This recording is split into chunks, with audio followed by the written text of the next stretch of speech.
দুদিন আগে না আমার মা এসেছিল আমাদের বাড়ি। কারণ আমার শরীরটা ভালো ছিল না বলে মা দেখতে এসেছিল। আর মা বলছে যে ওই সিঁড়িগুলো এত খাড়াই, তাই জন্য মার উঠতে কষ্ট হচ্ছে, সেটাই বলছে। আর এখানে দেখো মার একটা ব্যাগ আমি নিয়ে রেখে দিয়েছিলাম, আর মা এসে এটা ধরে ফেলেছে। তাই মা বলছে যে এই তো আমার ব্যাগটা তো এই তো এখানটায়। আর মা এখানে দেখো কত সবজি টবজি এটা সেটা বিস্কুট অনেক কিছু নিয়ে এসছে। আর মা মাঝে মধ্যেই আসে আমাকে দেখতে। আর এখানে দেখো এক ধরনের বিস্কুট এনেছে। বিস্কুটটা এত সুন্দর খেতে, অসাধারণ। বেকারির বিস্কুট কিন্তু খুব সুন্দর খেতে। আর ওখানে দেখো সবজি, পানি ফল ফল আরও অনেক কিছু আছে, তখনও বের করা হয়নি। সিঙ্গারা এনেছিল। আর এখানে আমি একটু চা করেছিলাম, মা ওই দুধ চা খায় না বলে চা করেছিলাম। তা ওই দুজনে মিলে একটু চা খাচ্ছি। আর মাকে বললাম একটু হাই করে দাও, মা হাই করে দিল। আর এখানে দেখো মা আরও যে বিস্কুটটা এনেছিল সেই বিস্কুটটা দিয়ে খেয়ে নিচ্ছি। বেশি মিষ্টিও না, অথচ খুব সুন্দর। উপরে পেস্তা বাদামও ছড়ানো রয়েছে। আর এখানে দেখো মা যেই সময় পেয়েছে অমনি আমার ফটো তুলছে। মা সবসময় এটাই করে, যখনই সুযোগ পাবে আমার ফটো তুলবে, আমার ভিডিও বানাবে, এগুলো করবে। না না, মা কোনো সোশ্যাল মিডিয়ায় কিছু করে না।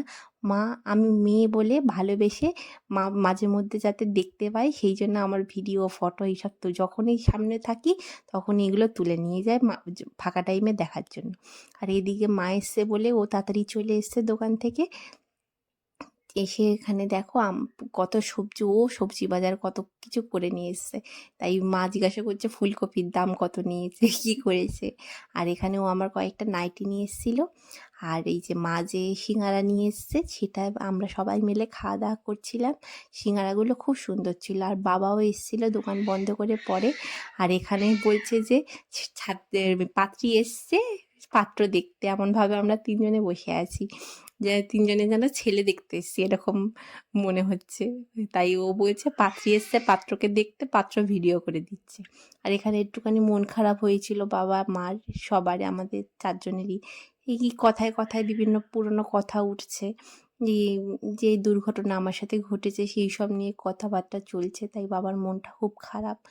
আর মা মনটা ঠিক রাখার চেষ্টা করছে, আমরাও চেষ্টা করছি, প্রতিনিয়ত নাটক করে চলেছি কীভাবে নিজেদের জীবন ঠিক রাখা যায়। ওই জন্য বাবা চুপচাপ বসে রয়েছে, মুখ ভার করে বসে আছে, মা বাবা সবাই। আর এখানে দেখো মা চলে যাওয়ার টাইম হয়েছে। আর আমি পেছন থেকে মাকে ডেকে বললাম টাটা, আর মা আমাকে টাটা দিল। মা আর মেয়ের সম্পর্ক সব থেকে সুন্দর, তাই না? তোমরা কে কে আছো এরকম মামের মধ্যে?